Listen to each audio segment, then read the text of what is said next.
Short show this time. I have put out almost 3 hours of material this week. This one needed to be published. I could pad it out a bit. Audio snippets thanks to Trevor Bond. But here I go.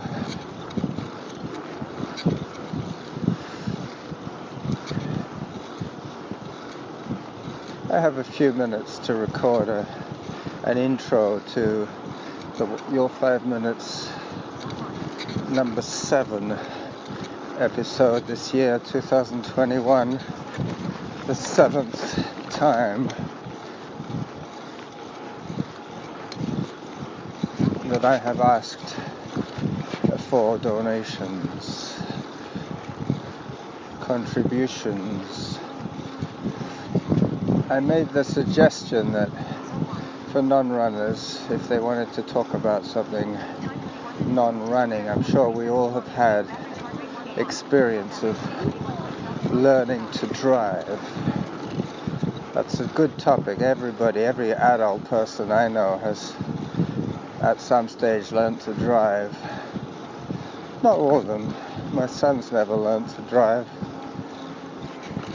but I certainly did.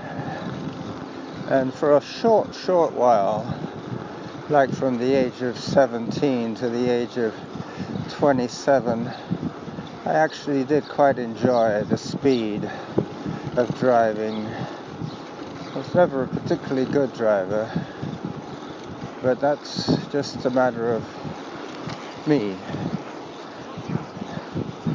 not concentrating enough on something important like driving. Can be life-threatening for many people, not just myself. So I was quite happy to give up driving.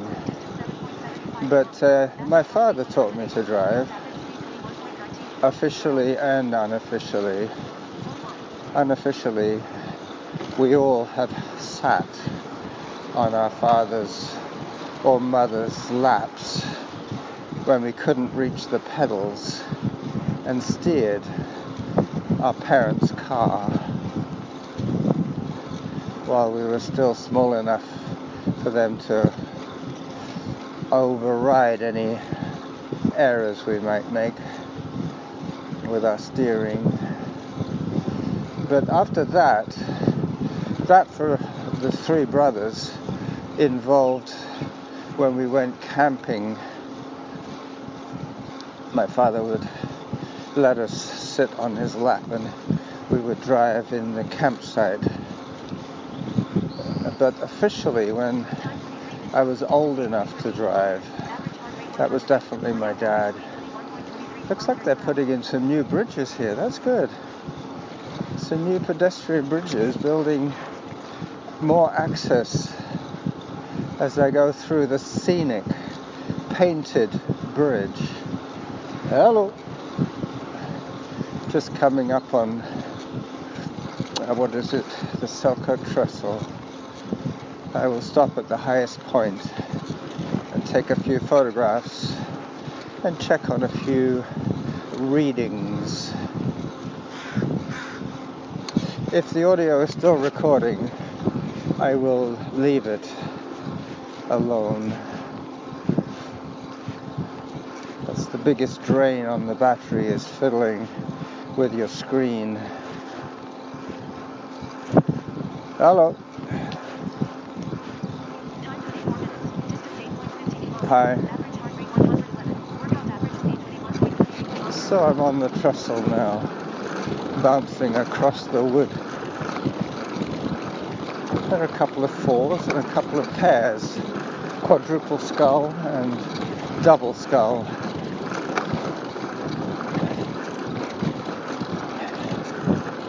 I never taught my sons to drive because they don't drive. They did not want to learn, which was fine by me. A little bit awkward for them, but they've lived without having their own car for a long time. I'm going to stop here to take some pictures. Now the British caught a French pirate in the harbour before they even put the two forts and their batteries up that side. I can't remember the character's name, but Hout Bay gets its name from, you can actually say Wood Bay. Hout Bay is a Dutch and Afrikaans word meaning wood. And they got their wood from that area and used it for furniture and fixing up ships and so forth in the 16th and 17th and 18th century. Very cool little town. We stayed in Hout Bay for about 4 years. Very, very, very beautiful out that side.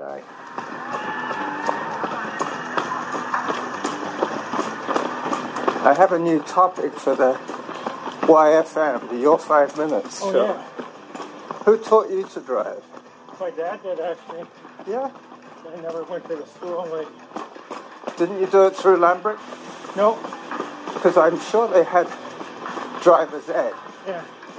I don't think they did in the 80s. I don't remember it. Okay. But how many years had you been, let's say, sitting on your dad's lap steering? Never did that. You never did that? Nope. Oh, we did. The first time I ever drove a car, though, was up in Christina Lake. On private land? Nope. Well, but it wasn't very far. Yeah. It was at that campsite, tow launch for maybe a couple 100 meters. Uh-huh. But I didn't get my license until I was like 17. How young can you get a license? 16. 16. Yeah. I think in Alberta, if it's a farm vehicle, I think it's 15. Yeah. But here it's 16. But in those days, you were just a student driver. Yeah. Then you went and got your license. And it was a full license. See, now we have the graduated. Well, in England, I learned to drive in England. Yeah. And you had to have learner's plates. Yeah, no, not when I got mine. L plates. And you had to have a qualified driver in the car with you. Now for the graduated? Right, yeah. Yeah, you have to have your dad or your mum with you. Or maybe even an older brother. Right. It had to be somebody over 25. Ah, Okay. Has a license. Clear. No other passengers in the car. Yeah. Unless they're family.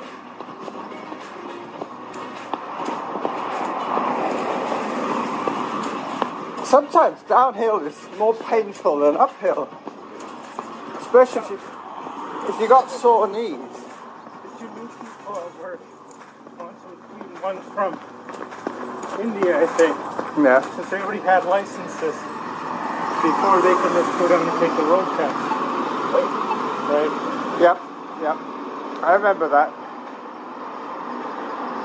When I came to Canada, I had to take a Canadian driving test. Because I'd let my UK passport, my UK driver's license expire. Yeah. But I had to do a computer first. I had to do the computer road signs first. Yeah. And then I did the driving around the block with the instructor in the car. But you know how they do it for motorcycles? They have a car following. Oh, really? Yeah. Yeah. They have a car following the motorcyclist. Yeah. And there's one driving and one person with a clipboard taking down the results. Yeah. And they have a radio. Right. And the motorcyclist has a speaker in his helmet. Yeah. And they say, okay, take the next left. Yeah. And you got to remember which is your left and which is your right, because you get that wrong, you automatically, or almost automatically, you're going to fail. But I always wondered how they tested those guys. Yeah. Now, when I first did mine, there was one part of the route they said I was going too fast because it's It wasn't a school zone, but it was a residential area. But where did you take the test? In Victoria, it was up by the, well, you know where we cross over when we do the bike ride, when we cross over, I guess it's Mackenzie? Yeah. Well, up there, that's where the road test place. Yeah, that's where I did mine. Yeah. But anyway, they said I did it too fast, that section. Huh? Okay, so next time I did it, I went slower. Yeah. And they said you went too slow. So did you pass on your third attempt? Third attempt, yeah. That's I said, good. well, last time I did it, they said I was going too fast. Can't win. No. At least you got your license. And I guess quite a few of your jobs have involved driving. Another interesting thing with why the British built those batteries on the western and on the eastern sides of the mountains, with Hope Bay in the center, was during the Napoleonic Wars and so forth, and they were worried that the French might send naval ships to the Cape, because at one stage I think France did take over the Cape for something like 2 or 3 years before the Dutch took it over again, and then the British took over permanently before handing it over to the Afrikaners in 1961, if I'm not mistaken. But anyway, yeah, South Africa has got a very, very cool history, eh? I first started to learn to drive when I was 17, when I was still at school. Now, my brother, he had a friend called David, and David's dad was a driving instructor. Very convenient. However, there were a few problems. The first problem was that he seemed to be of the opinion that women shouldn't really be driving. And he was incredibly patronising. So, sort of everything you did was kind of wrong. And, it was just really difficult. Now, I probably could have coped with that. But what I couldn't cope with was his maniacal laugh. It was like a cackly, ha ha ha ha ha. And he would laugh at the most inopportune moments. And it was most bizarre. He'd just be turning to go around a corner and it'd be, ha ha ha ha. And it'd be, oh, where did that come from? What was that? And it was very scary. I don't know. It was just kind of a spooky. It was just weird. It just sort of sent the chills up your spine. So I couldn't go because for a couple of weeks because I was away. So I said, I won't bother just booking a lesson now because I'm not sure exactly when I'll be able to make it next time. And I basically never booked a lesson again with him. And in fact, I didn't actually learn to drive until after I'd finished my degree, and I was actually working my first job as a pharmacist in a little chemist in my hometown. And it happened that one of my customers turned out to be a driving instructor, a very pleasant guy. And I said to him, I don't know when I can even do some driving lessons. And he said, you know what, I'll come and pick you up when you close for lunch, and I'll make sure you're back when the shop opens for after lunch break. I was like, that's perfect, absolutely perfect. So and that's what he did. Like every week he'd come and he'd take me out, and he was just completely the reverse of this other guy. He was just so lovely, and it just everything felt so easy with him. He was so relaxed. In fact, most of the time we used to chat. It was hardly really like learning to drive. It was just like going out for an hour's drive with somebody around the town. And the other thing, he was really, really good with all the manoeuvres. He had a little sticker in the back of his car, I remember, and you just had to follow the sticker around the curb if you were like going reversing backwards around a corner. And and he had these little tricks and stuff about how to do things. And they just brought in the parallel parking too, so he was like really good on that. In fact, I really actually had trouble in my driving test due to that, because the driving the driving examiner, should I say, he didn't seem to know exactly how you're supposed to do the parallel parking, and this guy sort of taught me textbook how to do it, and it worked every time. And I think that the driving test examiner was worried I was going to hit the car that I was parking behind, but I wasn't, as I was actually quite good at it. So anyway, this guy, he taught me to drive, and he was absolutely fabulous. And in fact, I passed my test first time in spite of this problem with this strange examiner who didn't really seem to know what he was doing. But the problem was that I never got really any practice outside of those lessons, because I'd acquired a 2CV from my friend, which I shared with my brother. And I don't know if you've ever driven a 2CV, but it's got that gear lever on the steering wheel. It's in a different place than it is in a normal car. So driving a 2CV is a completely different experience than driving a normal manual car. And so, my brother did take me out a few times, and it kind of wasn't a complete waste of time, but it was completely different than driving in a normal car.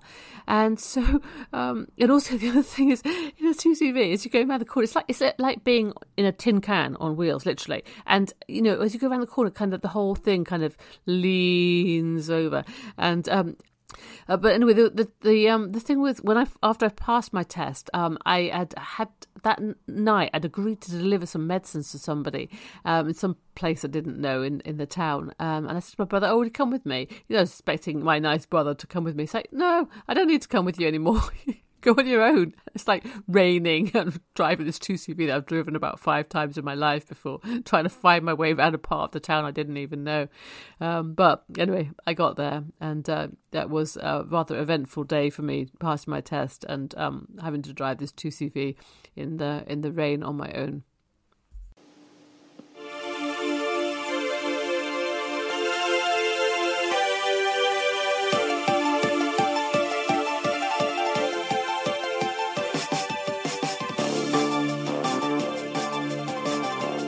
Welcome to the Just a Runners podcast. We're here to talk about all things running and racing on the Youngstown area's first running podcast. Here's your host and Youngstown Marathon Ambassador, Bruce McIntosh and Pico.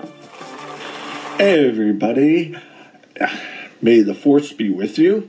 I'm recording on May 4th, so if you're a Star Wars fan, you'll get that. If not, well, sorry for you. It's 2 days after I ran the Pro Football Hall of Fame Marathon. It took place in Canton, Ohio on Sunday, May 2nd. If you don't follow me on social media, you might not have heard or seen that. I'm going to just go over once it pops into my head. I didn't take notes, didn't go over, my good thing or not. I will say Jim Chaney and everybody involved with the Canton, the Pro Football Hall of Fame Marathon, I thought they did great, and especially with everything COVID. I mean, anything that was COVID related, there was no point complaining about. They were doing what they had to do to get this off, and they did to me, I think they did a wonderful job. And some of the changes that were made, I actually hope they stick to it. Not the mask at all. Doing the corrals like they did, I thought that was a good idea. I can't remember if they did there before. I've been other places they've done corrals like that and send them out in waves. I think most of the bigger marathons should continue to do that. For most of us, it's all about your personal time. So I think that's a good idea. I did actually like having the half marathoners join us halfway through, and it kept it from getting quite as lonely. So that was a good thing. And the water bottles, because of how hot it is, maybe I should have been grabbing 2 bottles. But instead of just having cups and a lot of times, and this would hurt me, either I wouldn't get enough water in from the cup, 1 cup, or I'm gulping it, and then you got sloshing around there, and sometimes that's the best. I was taking the bottle of water and sipping it, because they had their water stations every 2 miles. There were 8-ounce bottles, and the biggest problem with them I was worried about was people not throwing them away properly, but I did not think that was a problem. And if you saw my pace, well, I'll get this out of the way now. I ran a 5-hour, 38-minute, and 34-second marathon. I'm fine with that. I'm happy, and I didn't even talk about the weather conditions. If you didn't know, if you want to know how, it would have been great to run this on Saturday. Now, the water bottles, they worked out extremely well for me. I don't normally wear my belt, but I got a new one, and I really liked it. Convenient. And I know with my pace, I don't mind pulling my phone out, doing a video, taking a few pictures along the way. It was extremely convenient. And also, I didn't carry both my water bottles. I kept one water bottle there with me just in case needed something extra or whatever. And looking back, now I think I should have got something new or something and put it in there or split it among the 2 water bottles. But I didn't think of it at the time. And as a way to get more electrolytes in my system, it would have been a good idea. In the other one, I was taking the empty water bottle, or even when it wasn't empty, I was slipping it in there. It fit because they're the small 8-ounce bottles, and I'd carry the empty one there till I got to the next one. I am hurting still. I'm going to take most of this week off from running. I'm going to try to get out and get a few decent walks in. I got a pair of Bay Leaf running shorts at Christmas. Never had them before, but gave them a try, and I am totally recommending them. I've already ordered a second pair. I'm thinking of ordering a third pair, but I'm giving credit to Bay Leaf. I had no chafing issues. I mean, I've been doing speed work. I did a lot of Yasso 800s, and everything that I tried. I kind of wish I would have got another couple more long runs. I mean, I started this like 20 weeks ago, and different things got in the way. And when we got up, I was trying to go every other week. The first half wasn't as bad as the second. Everywhere there was shade, you could tell people were leaning. I mean, sometimes it'd be spread on the road, but if we'd get shade on half the road, everybody's over there. But the second half, there was barely any shade. And, all right. Well, I'm going a little longer than I'm going to keep this short. I have some really good podcasts coming up that I got some great people to interview, and I'm going to try to get a group within the next week or two together to talk more about the Hall of Fame Marathon and that blazing hot day out there. All right. Have a great one.